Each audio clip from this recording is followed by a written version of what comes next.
13 दिसंबर 2024 जो डेट बिहार के इतिहास में अमर हो चुका है। ये वही डेट है, इस डेट में बिहार में बीपीएससी की एग्जाम होती है और उसको लेकर छात्र आंदोलन की तरफ कूच करते हैं। उस पर शिकायत ये की जाती है कि बीपीएससी के ऊपर लीक हो चुकी है, उस पर भ्रष्टाचार का आरोप लगते हैं, लेकिन किसी भी मसरूम की ध्यान केंद्रित नहीं होती है और बीपीएससी में अभी तक कोई फैसले नहीं निकल पाते। और आज 18 मार्च है और 18 मार्च को ही बीपीएससी के ही निर्णय पटना हाईकोर्ट से निकल के आने वाले थे। इतनी शर्म की बात है कि बिहार में या पूरे भारतवर्ष में कोई भी एजुकेशन को बढ़ावा नहीं दे रहा है और एजुकेशन के खिलाफ लड़ने वाले छात्रों के ऊपर लाठी चार्ज की जाती है, उसके ऊपर वाटर कैनन बरसाई जाती है और स्टूडेंट्स अगर कोई अपनी एजुकेशन की डिमांड करती है तो उसे मशरूमों की तरफ से मारा जाता है। लेकिन पता नहीं कब ये हमारे भारतवर्ष के और बिहार के जनता की आंखें खुलेगी और एक सही लीडर चुनेगी कि जो कि उनके आने वाले फ्यूचर्स के लिए एम्प्लॉयमेंट के लिए एजुकेशन के ऊपर ध्यान, लेकिन हमें तो सिर्फ हिंदू मुस्लिम करना है। 13 दिसंबर को बीपीएससी के एग्जाम्स हुए थे, उसके पेपर जैसे लीक हुए थे आज तक वो अभी तक चर्चा का विषय बना हुआ है, तो अभी तक किसी भी तरह के सटीक निर्णय नहीं निकल के आ पाए। और आज 18 मार्च को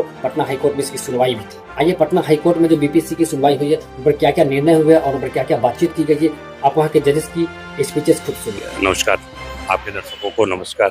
क्या कुछ हुआ सर अंदर? आज कोर्ट का माहौल क्या था और क्या कुछ अंदर हुआ सर? देखिए, बेस्ट पार्ट ये है कि ऑलमोस्ट जितने मैटर्स है सबको सुना जा रहा है साइमल्टेनियसली, बीपीएससी 78 से रिलेटेड। ठीक है, तो आज एक जो वो पीआईएल का मैटर था, आनंद लीगल फोरम करके कोई दिल्ली का लीगल फॉर्म है, उसके जो लॉयर थे वो अमित कुमार नाम है उनका, वो वहाँ से अपीयर हो रहे थे ऑनलाइन। तो कोर्ट ने ऑनरेबल कोर्ट ने बहुत पेशेंस के साथ उनकी सारी बातों को सुना है, जिसमें उन्होंने मुख्य तौर पे न्यूज़पेपर वगैरह में जो कुछ आया, सोशल मीडिया में जो कुछ आया, इन सब बातों पे कोर्ट ने ध्यान दिया। और मतलब सोशल मीडिया से लेकर के न्यूज तक सारी चीजों को खंगाला जा रहा है। Yes, everything. और बहुत पेशेंटली ऑनरेबल सीजे के बेंच ने दोनों को सुना है। और उसके बाद जो सेकंड जो है वो पप्पू कुमार बनाम जो बीपीएससी वाला मामला है, वो मामला जो है पहले ऑनरेबल जस्टिस चंदेल के न्यायालय में था, तो date has also been transferred to the honourable chief justice bench, क्योंकि एक ही समरूप मामले हैं, इसलिए अब ऑनरेबल सीजे के द्वारा सुना जा रहा है। तो उसमें जो है लंडेड senior YV Giri ji argument कर रहे थे। उन्होंने भी वो जैमर्स वगैरह का जो है नहीं काम करना, 22 सेंटर्स पे जो है इस तरह का अनियमितता जो हुआ है कि परीक्षा केंद्रों पे, इसके बारे में ऑनरेबल कोर्ट को अवगत कराया है। फर्दर क्वेश्चंस पेपर के स्टैंडर्ड्स को लेके भी प्रश्न उठाए गए हैं और ऑनरेबल कोर्ट को अवगत भी कराया गया है कि किस तरीके से एक्स पे, यानी कि पहले जो ट्विटर था, ये जो क्वेश्चंस लीक हुए हैं और इसके बारे में ही ऑनरेबल कोर्ट को अवगत कराया है। और ये अभी सुनवाई जारी है, तो जाहिर सी बात है कि सेकेंड हाफ में पोस्ट लंच ब्रेक मुझे लगता है कि अभी एक तरफ से एक और पेटिशनर के लॉयर हैं, क्या नाम है उनका, नहीं प्रशांत लॉयर का, उनका अविनाश श्रीवास्तव हैं, तो उनको अभी सुनना बाकी है। ठीक है, दूसरा एक में एडवोकेट रूना है। तो अभी मेरे ख्याल से 2-3 लॉयर्स हैं जिनको ऑनरेबल न्यायालय जो है को सुनना है। तो मेरे ख्याल से सेकेंड हाफ में उन्हीं लोगों को सुनने में वक्त निकल जाएगा। तो सरकार के पक्ष को और बीपीएससी को संभवतः कल समय मिल पाएगा, अगर that depends upon the honourable court कि कल सुनते हैं या क्या करते हैं। मतलब अभी तक बीपीएससी के तरफ से जो वकील हैं अपना पक्ष नहीं रख पाए। नहीं, वो बीच में थोड़ी बात रखे, चूंकि पेटिशनर की बात को पहले सुना जाता है, तो पेटिशनर के साथ में सुना जा रहा था। वाईवी गिरी सर जब जैमर की बात कर रहे थे तो वो बोल रहे थे कि आपको कैसे पता कि जैमर काम नहीं किया, तो सर बोल रहे थे कि आपको कैसे पता कि जैमर काम किया। देखिए, ये सब क्या है ना कि this is the beauty of the court. आप मतलब पेटिशनर और रिस्पोंडेंट साइड से ये थोड़ा बहुत नोक झोंक प्यार भरा चलता है, और कुछ क्वेश्चन जो किसी भी पार्टी को, आइदर पेटिशनर या रिस्पोंडेंट को, अगर लगता है कि हमको वहाँ पे इंटरवीन करना चाहिए, क्वेश्चन रेज करना चाहिए, तो वो करते हैं। तो date is not a big deal. अभी पूरी तरह से जिस तरह से पेटिशनर को सुना जा रहा है, पूरी तरह से उनको सुनने के बाद फिर रिस्पोंडेंट को भी सुना जाएगा। Thereafter the honourable court will decide. बहुत सारे केस आप देखे होंगे, क्या लगता है जिस तरीके से जज साहब सुन रहे हैं इस केस को गंभीरता से लिया जा रहा है, क्या इस पर कुछ कार्रवाई हो सकता है पूरा अंदर का कोर्ट रूम को देखते हुए? देखिए, ऑनरेबल कोर्ट का काम ही है जस्टिस करना, ठीक है, न्याय करना। तो कोई भी पक्ष ये ना कहे कि हमें सुना नहीं गया। तो पहले तो जब तक सुनेंगे नहीं तब तक किसी मतलब कंक्लूजन पे नहीं पहुंच सकते।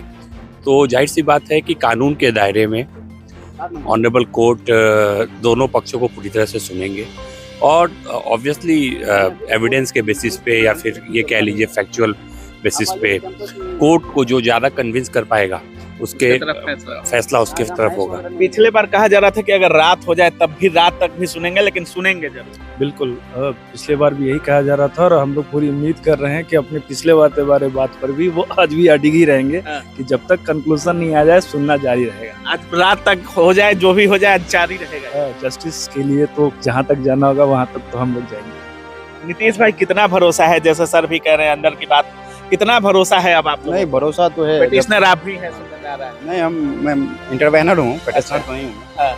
लेकिन जो आशुतोष सर का जो रहा है, जो संवेदनशीलता के साथ और जिस गंभीरता से उन्होंने 2 दिन लगातार, और अभी भी सुनना बाकी है, और उस दिन वो लगातार छात्र हित की बात कर रहे थे, छात्रों के बारे में विशेष करके बोल रहे थे। जब लोकस एसेंटाई का बात आया तो उन्होंने इसी बात का जिक्र। ये स्पीच सुनने के बाद बस यही लगता है कि अभी तक बीपीएससी पर कोई सटीक निर्णय नहीं निकल पाया और आने वाले फ्यूचर्स में भी अभी तक बीपीएससी को सटीक निर्णय नहीं निकल पाएंगे, क्योंकि जिस तरह से बीपीएससी में कांड किए गए, जिस बीपीएससी भ्रष्टाचार किए गए, कुछ अमीरों के हाथ जो बीपीएससी एजेंसी डिग गई है, उससे सिर्फ यही लगता है चाहे कुछ भी हो जाएगा बीपीएससी के एग्जाम नहीं होंगे। क्वेश्चन के स्टेटमेंट ऐसा लग रहा था जैसे माने कि हमें कलर की एग्जाम दे रही, ये हमें एडमिनिस्ट्रेटिव बनाने वाली क्वेश्चन नहीं थी। क्वेश्चन का लेवल इस तरह का था, इसमें भ्रष्टाचार इतने अंदर से किए गए थे, इतने सारे मशरूम लोग मिले हुए थे, जब भी जाकर अभी तक बीपीएससी पे कोई सटीक निर्णय नहीं निकल के आता। बीपीएससी के सटीक निर्णय अब तक निकल चुके होते। अगर ये बात हिंदू मुस्लिम की होती, अगर ये बात किसी मुसलमानों की मस्जिद की होती, तब तक वहाँ पर आर्कियोलॉजिकल सर्विस ऑफ इंडिया पहुंच चुकी होती और मस्जिद को तोड़कर और ये बताया जाता है कि हाँ, यहाँ पर हमारे प्राचीनतम में यहाँ पे हिंदू मंदिर हुआ करती, और ये मशरूम ये सब भेज जाती। और जितने भी हमारे बिकाऊ मीडिया है, गोदी मीडिया है, सब इन पर अपना बहस करना शुरू करते। यहाँ पे देखिए ये मिला, यहाँ पे देखिए ये मिला, और मस्जिद को तोड़कर मंदिर बनाई गई थी, मंदिर को तोड़कर मस्जिद बनाई गई थी। लेकिन जब अगर बात स्टूडेंट्स की हो रही है, इसमें किसी भी मशरूमों की या किसी मीडिया की आंखें नहीं खुल रही है और स्टूडेंट्स की बात को नहीं उठा रही है। इससे सिर्फ यही लगता है कि भारत में जो मीडिया का जो असल मुद्दा था, जो असल काम था, जनता तक जो लाना था, वो मीडिया अपने रास्ते से भटक चुकी है। उस मीडिया को अपने रास्ते पर लाना, इसके लिए हमें स्टूडेंट्स को ही कुछ करना होगा। मैं खुद एक एस्पिरेंट्स हूँ और क्वेश्चन का स्टैंडर्ड देखने के बाद हमें खुद इस चीज का अफसोस हो रहा है कि हमें बिहार के एजुकेशन और भारत के एजुकेशन स्कोर ले जा 17 बीपीएससी ने इतने लो लेवल का क्वेश्चन सेट किया गया था, जैसे मानो कि हम कलर्स के एग्जाम दे रहे हैं। इससे लग रहा था कि हमें प्यून बनना हो और हम प्यून की एग्जाम दे रहे हैं, कलर की एग्जाम दे रहे हैं, ना कि हमें एडमिनिस्ट्रेटिव बनने के लिए, एसडीएम बनने के लिए और डीएसपी बनने के लिए हम ये एग्जाम दे रहे हैं। लेकिन अफसोस इस पर किसी भी शिक्षा मंत्री की, किसी भी सेंट्रल गवर्नमेंट की, किसी भी स्टेट्स गवर्नमेंट की या कोई वैसे पॉलिटिकल पार्टी एक्शन नहीं ले पाए। ये अफसोस इस बात की कि इस पर जुडिशरी जो कि इंडिपेंडेंट बॉडी है वो इस पर निर्णय नहीं ले पाई और अभी तक कोर्ट का चक्कर लगाया जा रहा है। और अगर ये बात अगर किसी मस्जिद की होती, किसी मदरसे की होती, वक्फ बोर्ड की होती, तो अब तक इस पर सेंट्रल गवर्नमेंट भी एक्शन ले चुकी होती और इस पर हमारे स्टेट गवर्नमेंट भी एक्शन ले चुके होते। उस मस्जिद को, मदरसे को या वक्फ बोर्ड की जमीन को ASI मतलब आर्कियोलॉजिकल सर्वे ऑफ इंडिया पहुंचकर वहाँ पर उसको ध्वस्त कर चुके होते और उसे शहीद कर चुके होते और वहाँ पर ये अब तक साबित हो चुकी होती कि यहाँ पर हिंदू मंदिर थी न होने के बावजूद भी। इससे ये पता चलता है पूरे भारतवर्ष में स्टूडेंट्स की क्या वैल्यू, क्योंकि स्टूडेंट्स वोट बैंक का काम नहीं करती है, क्योंकि इस पर किसी भी मसलूमों की ध्यान नहीं जा रही है, कि स्टूडेंट्स वोट बैंकिंग का काम नहीं करती। अगर स्टूडेंट्स वोट बैंकिंग का काम करती तो 13 दिसंबर से जो बीपीएससी के एग्जाम्स हो रहे हैं इसमें कोई भी मसलूम एक्शन अब तक ले चुका होता, तो वह बिहार का एजुकेशन मिनिस्टर हो, चाहे वो बिहार का चीफ मिनिस्टर हो, चाहे वो बिहार का गवर्नर हो, चाहे वो सेंट्रल गवर्नमेंट का कोई भी लीडर्स हो, चाहे वो प्राइम मिनिस्टर हो, सेंट्रल एजुकेशन मिनिस्टर हो, सेंट्रल होम मिनिस्टर हो, अब तक कोई ना कोई इस पर एक्शन ले चुकी होती है और इस पर बीपीएससी के सटीक निर्णय निकल चुके होते, स्टूडेंट का फैसला हो चुका हो। लेकिन अफसोस इस बात की है, एक बिकाऊ मीडिया जिसकी रिस्पॉन्सिबिलिटी ये थी इस सच को निकालकर जनता तक पहुंचाना था, लेकिन अब यहाँ पे ये हो रही है कि सिर्फ हिंदू मुस्लिम के न्यूज को दिखाया जा रहा है और TRP बढ़ाने की, और बीपीएससी के आंदोलन अब तक फेल रह चुके हैं। अब ये क्या रहा है इन तमाम खबरों पर अपनी राय कमेंट बॉक्स में जरूर दे। मिलता है नेक्स्ट एपिसोड में इस कंटेंट के साथ, तब तक के लिए जय हिंद।